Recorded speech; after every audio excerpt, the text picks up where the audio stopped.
Olá, eu sou Márcia Peltier e começa agora o nosso podcast Ontem, Hoje e Amanhã. Sabemos que tudo que acontece no passado reflete no presente e transforma o futuro. Em nosso podcast hoje eu converso sobre um tema muito interessante, as origens dos brasileiros. Você sabia que muitos brasileiros querem agora saber de onde vieram e como vieram? Eu recebo o especialista em genealogia, escritor e professor Carlos Eduardo Barata, o Cal Barata. Cal, tudo bem? Prazer estar aqui com você. Tudo bem, prazer é todo meu. Fico feliz em estar contigo de novo para mais aí um bate-papo sobre o tema. Pois é, Cal, eu fiquei interessadíssima também sobre esse assunto, porque eu vi que tem muito brasileiro, que você até já falou sobre isso, que tem muito brasileiro querendo saber a sua origem. Por que isso está acontecendo nesse momento, né? Antes de mais nada, eu queria que você dissesse o que é a nossa genealogia, para quem está nos escutando entender o que é a nossa árvore genealógica. A genealogia, hoje em dia, cada vez mais as pessoas vêm a chamando de memórias de família. O resgate da sua história através de seus antepassados. Não no sentido que eu tenho que viver a memória de um antepassado no século XXI, mas sim saber quem foram aqueles, né, que ao longo de 100, 200, 300, 500 anos chegaram a mim, em meus antepassados. Então, a genealogia ela estuda um pouco a pouco esse passado, meus pais, meus avós, bisavós, trisavós, quartavós. Então, é você entender as pegadas que homens e mulheres de 300, 400 anos chegaram até aqui, né, em você, e está aí, de repente, no dia a dia, trazendo toda essa carga do passado e somando a deles o século XXI que eles não viveram. Então, você vai... Agora, por que esse interesse agora ficou mais assim em foco, né? Eu sei que muita gente está querendo saber as suas origens. Isso tem alguma coisa a ver com a possibilidade de morar fora? Sim, é interessante. Isso realmente impactou de forma muito, né, maciça, né, nas pessoas que estão resgatando a sua família. O que acontece? Portugal e Espanha abriram uma possibilidade de você ter uma cidadania portuguesa ou espanhola a partir de 2015. Mas como? Pela genealogia. Não é mais saber quem é seu pai, seu avô. Eles dão a possibilidade de você se tornar um português, ter a cidadania portuguesa ou espanhola, se você provar a sua ancestralidade até o século XV ou até o século XVI, mas com um senão. Esse ancestral tem que ser um judeu ou um cristão novo, que é o judeu convertido ao cristianismo. Isso vai na história, 1592 na Espanha, 1598 em Portugal, em que obrigaram os judeus a se cristianizarem, digamos assim. Isso levou, pouco a pouco, a partir de 2015, as pessoas querem buscar as suas raízes para uma questão pontual, que era a cidadania europeia, através de Portugal. Mas, de repente, se tornou uma febre. A quantidade de pessoas que partiram de um indivíduo da família que quis saber para ter a cidadania, outros tantos viram os trabalhos e começaram a pesquisar as suas raízes, não só pela cidadania, mas para entender o seu passado. Ou seja, foi necessário alguém despertar. Eu quero saber quem é esse judeu do século XV ou XVI que me dá esse direito. E aí o primo dele olha, mas isso é fascinante. Ah, você quer fazer cidadania também? Não, quero entender a minha história, porque é isso que está me dando. Olha que coisa interessante, porque até na constelação familiar, que é uma terapia muito interessante e muito usada, né? A gente tem que fazer a reverência aos antepassados, né? Então, saber a genealogia nessa hora pode ser uma coisa de muita valia, né? Agora, Carl, você falou sobre a questão toda do judeu novo, né? Do cristão novo, do judeu que teve que sair de Portugal e Espanha na época da Inquisição. É verdade que todo mundo que tem sobrenome por exemplo, de fruta, isso tudo já é um sinal de que a pessoa poderia ser cristão novo? Por exemplo, Laranjeira, Pereira, Limoeiro, é isso mesmo? Puxa vida, eu vou dizer que isso é lenda. É lenda, né? Não é isso. Eu, desde garoto, ouvi isso também, que todo Não é? mundo de bicho ou de árvores, né, são cristãos novos. Né? Não, pode ser e pode não ser. Oliveira, para você ter uma ideia, Márcia, é um sobrenome do século XII. Ela vem de uma propriedade, na verdade, é um sobrenome de origem topográfica, toponímica ou geográfica. Era uma grande propriedade de um senhor feudal, que ao longo dos anos se tornou o sobrenome da família e depois se espalhou. Então, uma das formas rápidas de tentar esclarecer aqui, para entenderem que não é assim, digamos que um Oliveira, um homem da linha masculina, casou com uma senhora cristã nova, ou judia, né? Uma serfadita praticante, digamos, que não vai ser muito comum acontecer esse tipo de casamento, sendo uma praticante, mas casou com uma serfadita. E digamos que o sobrenome dela fosse Beloniel, ou fosse Sefadi mesmo, que é um sobrenome. Os filhos dela serão Oliveira. Conclusão, os filhos dela terão um sangue cristão novo ou um sangue judaico através dela. Mas não terão pelo marido. E aí, esse marido dela tem 10 irmãos. Esses 10 irmãos geraram 200 Oliveira. Aí você vai dizer que todo Oliveira é cristão. Está errado, não é isso. Então, como é que a pessoa pode pensar, não, será que eu sou cristão novo, a minha família vou ter esse direito? O que pode chamar a atenção para a pessoa tentar pesquisar isso? No caso, vai ter que fazer o estudo genealógico, salvo aqueles que já são de origem serfadita reconhecida, que são origens mais recentes. A grande colônia paraense ou amazônica, Amazonas de Pará, onde realmente ali é uma coisa impressionante a partir de 1870, né, são cristãos novos, não são cristãos novos, são judeus serfaditas que ainda têm os sobrenomes e estão espalhados pelo Brasil. Os demais, ou eu, ou você, vamos ter que fazer uma árvore genealógica, recuar até o século XVI, ou século XV, que seja, e encontrar, detectar que nela, sim, há um cristão novo reconhecido como tal na época, porque ele foi perseguido. Ele foi para os estados de Coimbra, ou do Porto, ou de Lisboa, foi torturado, e esses processos estão aí. Todo mundo pode ler os processos, estão online, estão na Torre do Tom, mas são online. Então, o complicado é conseguir fazer essa genealogia do ponto de vista da documentação, até chegar neles, porque, em alguns casos, eles tentaram esconder essas raízes. Pois é, eu estava querendo saber com você de que forma uma pessoa consegue tanta documentação para chegar no século XVI, no século XV, para poder chegar a essa conclusão genealógica. Então, vamos ver em termos de Brasil o que é essa dificuldade, e ela realmente existe, né? Essa documentação. Primeiro, tem que ter um genealogista.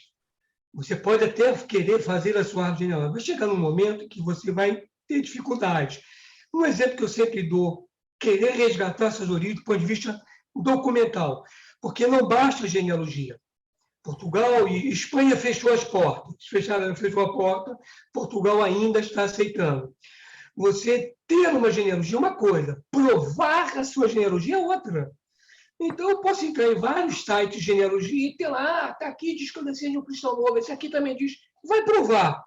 80%, 90% que está ali nesse site estão errados. E vai provar como? Você vai acabar contratando um genealogista ou um historiador para começar a documentar.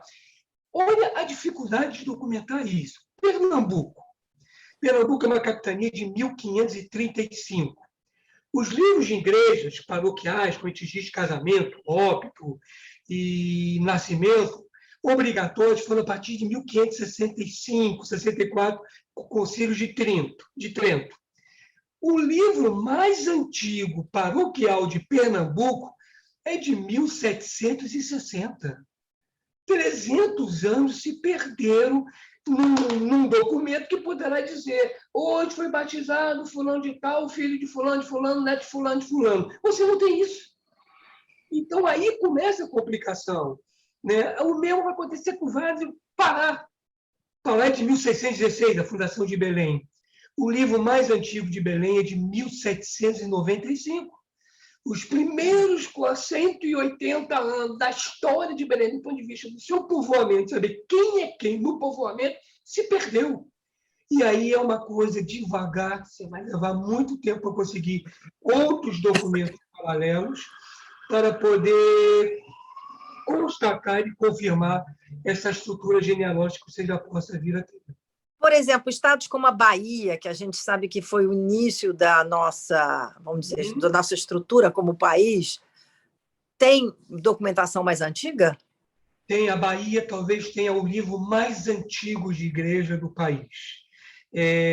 São alguns assentos espontâneos, me parece seria da Ajuda, na região de Salvador mesmo, 1550 ou 60, ainda não era obrigatório.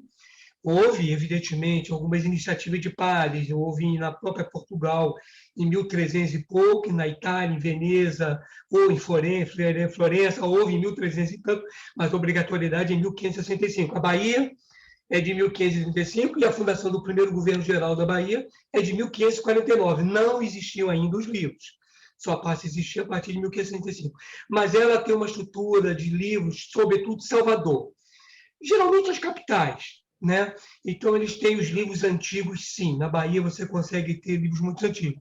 Quando você se afasta de Salvador, vai para a zona, para o Recôncavo, por exemplo, aí você começa a ter os problemas. Muitos desses livros deixaram de existir, seja em Cachoeira, por exemplo, que é uma cidade muito antiga da Bahia.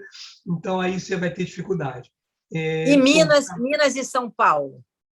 Então, São Paulo talvez seja o estado brasileiro que tenha a sua documentação na sua maior quantidade preservada. Os paulistas, os primeiros livros da sede de São Paulo, o primeiro mesmo está um pouco sumido, não é o Estado da Assunção, mas São Paulo é o estado que tem a relação de livros de lá, de 1560 até 2000, quase tudo, sobretudo em São Paulo, eles têm. Os livros de inventários e testamento, inclusive o governo de São Paulo, a Secretaria de Cultura, os publicou todos os inventários e testamentos de 1500 e tanto, até 1800, alguma coisa. Então, São Paulo é um lugar que talvez dos poucos em que você consegue, numa estrutura genealógica até 1600, toda ela com documento paroquial. Né? Que beleza, hein? Como uma fonte paralela que não seja da igreja. Em Minas Minas? Gerais, levar em conta que Minas é um estado um pouco mais recente. Né? São Paulo, Espírito Santo, Pernambuco, Bahia são de 1535. Minas é de 1698, mais ou menos, através dos bandeirantes, né, fazendo as suas trilhas até chegar o ouro, o diamante. A partir daí fundam Mariana, que é a primeira capital de Minas, logo em seguida vem Ouro Preto. Isso é 1698. Já ganharam 100 anos após os demais. E a partir dali, sim, alguma coisa é bastante bem preservada em termos de Ouro Preto, alguma coisa, São João del Rei, bastante coisa. Estou pegando grandes municípios. Claro. Juiz de Fora, São João del Rei, Mariana, então existe. Mas ela é mais recente, como o Rio Grande do Sul é. E aí você vai ter quase tudo. E o Rio de Janeiro, Cal? O Rio é uma coisa curiosa. Apesar da antiguidade do Rio, o Rio eu vou chamar de filhote de São Paulo, porque ele está dentro de terras da capitania, né, que foi dada a Martim Afonso de Souza. Ele chegou, diria que foi dono disso aqui. Logo depois isso é cortado com a família do Corrêa de Sá ou com o Estado de Sá vindo através do governador da Bahia para fundar o Rio de Janeiro. Havia essa necessidade. Então, o Rio é fundado em 1565, ou seja, ele é contemporâneo da fundação dos livros de igreja obrigatórios, da obrigatoriedade do livro de igreja. A rigor, o Rio deveria ter tudo, mas o livro mais antigo do Rio é de 1616. É uma pena. Perderam-se os primeiros 40, 50 anos de livros paroquiais que pudessem nos dar essas primeiras famílias, que sabem quais são, mas o documento de registro. Do ponto de vista serfadita, é uma coisa curiosa. Você não consegue, é raro você fechar uma genealogia de uma família carioca quatrocentona e chegar no serfadita. O que acontece? Os inquisitores estiveram no Brasil. Não ficou só em Portugal. Mandou correr atrás. Impressionante. Foi lá para Pernambuco em 1598, foi para a Bahia em 1616. veio para Minas e para o Rio em 1712, 13, 1705 a 12, 13, esteve em São Paulo também, atuou um pouco em São Paulo, mas teve, ou seja, mandavam o inquisitor aí, quero saber quem são os descendentes judeus que estão aqui para aprender, levar para lá, arguir, torturar, e depois alguns já acabaram voltando, né? Então, o Rio tem, você pesa pelos processos, tem muitas famílias.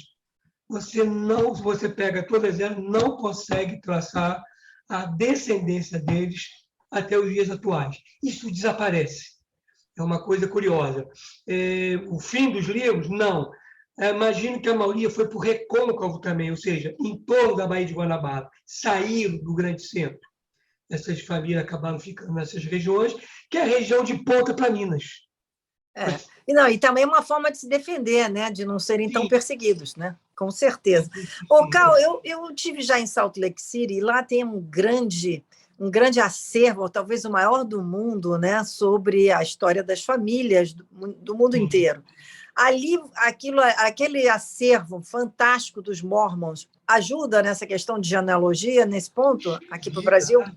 Ajuda muito. Ele não é só o maior, eu não diria que é o maior do mundo, eu diria que é o único.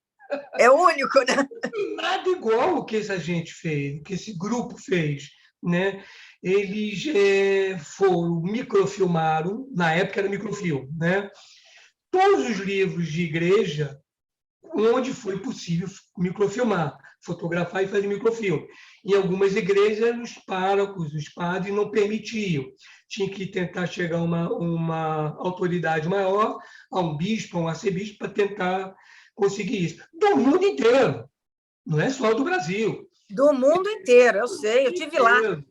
Eu estive lá pesquisando a minha família, achei uma coisa incrível. Olha só.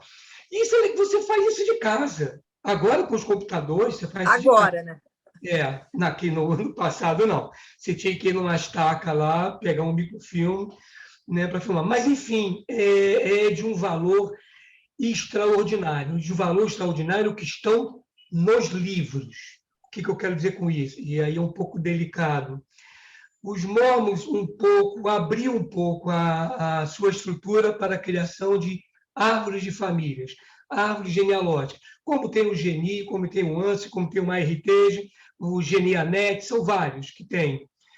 O que acontece nessas árvores genealógicas? Os mormons seria o que teria maior seriedade no sentido da fonte.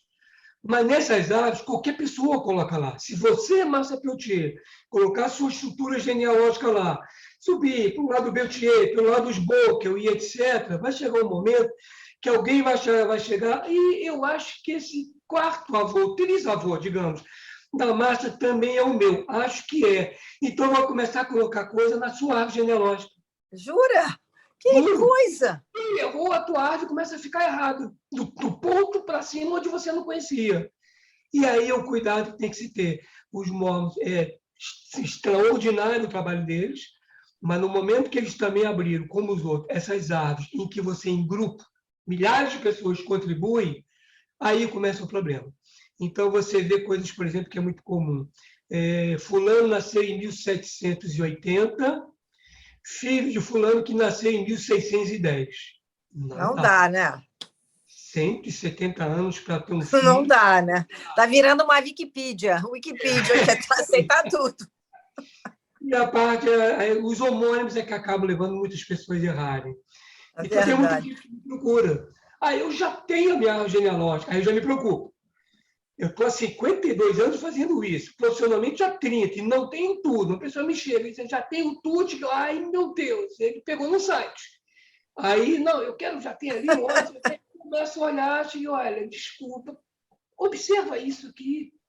Ele nasceu em 1800, o outro nasceu em 1700, você acha que é possível? Então, essa é uma questão. Mas os mormons, enfim, é uma ferramenta extraordinária de uma preservação da nossa história de famílias, nas nossas memórias. É evidente que cabe a nós, ao pegar esses nomes que os mormons nos dão, e dar vida a eles. Como? Vou para uma hemeroteca, que é da Biblioteca Nacional, que é uma outra fonte de consulta extraordinária, onde todos os jornais publicados no Brasil, a partir de 1808, digamos assim, quando a corte chega, vem a imprensa, o Conde da Barca e etc., estão ali para você consultar. Aí você botou lá o teu antepassado, o teu trisavô no jornal, e aí vê lá, hoje o fulano de tal abriu um mercado na rua tal, não sei o quê, hoje o fulano de tal foi chamado para fazer a missa dele, convite, a viúva, o filho A, o filho B, o filho C. Aí é legal isso, você começa a dar uma vida à sua estrutura genealógica que o Mormons lhe oferece. Agora, Cal, os sobrenomes no Brasil, a gente sempre sabe que Silva é um sobrenome muito comum. Você falou em Oliveira, tem Pereira. Por que alguns sobrenomes são tão comuns? Por exemplo, Silva no Brasil. Tá, tanto Silva como falei Oliveira, falei Almeida, falei Pereira, não falei.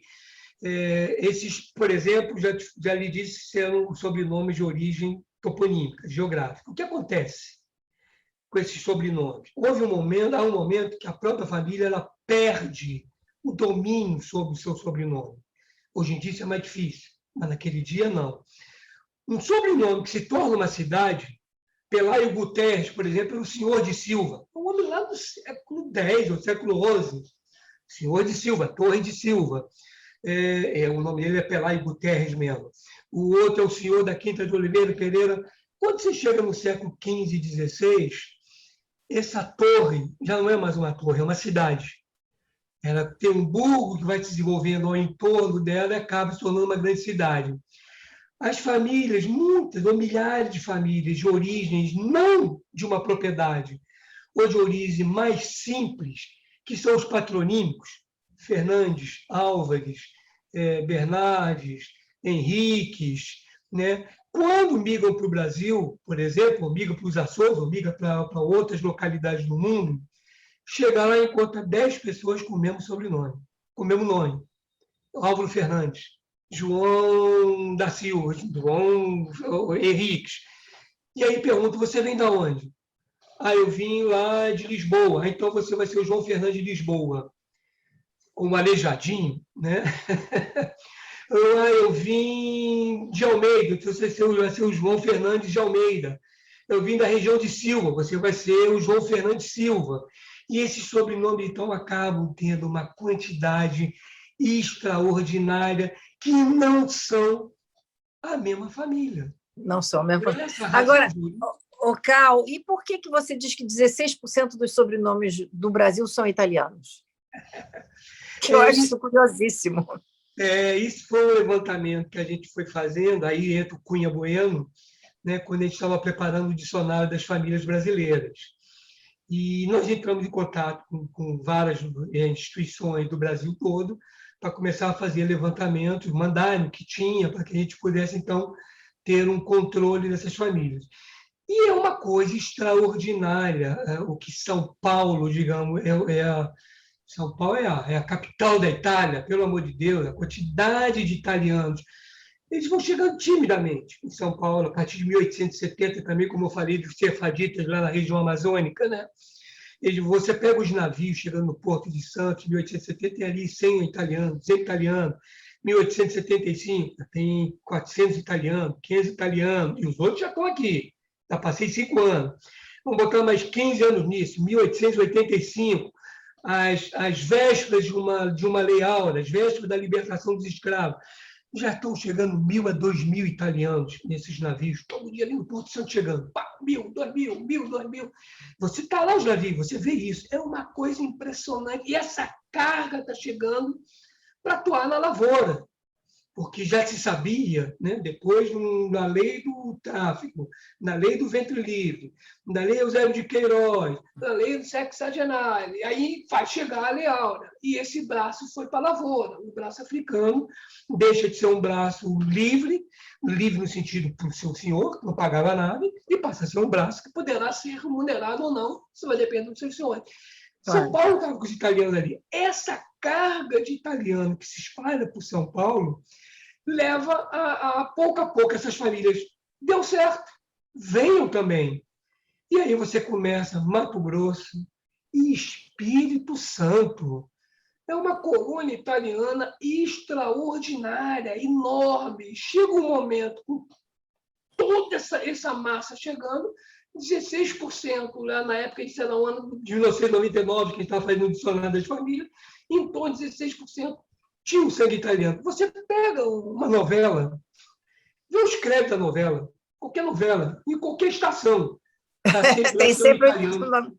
tem sempre o sobrenome italiano. É verdade, Cal.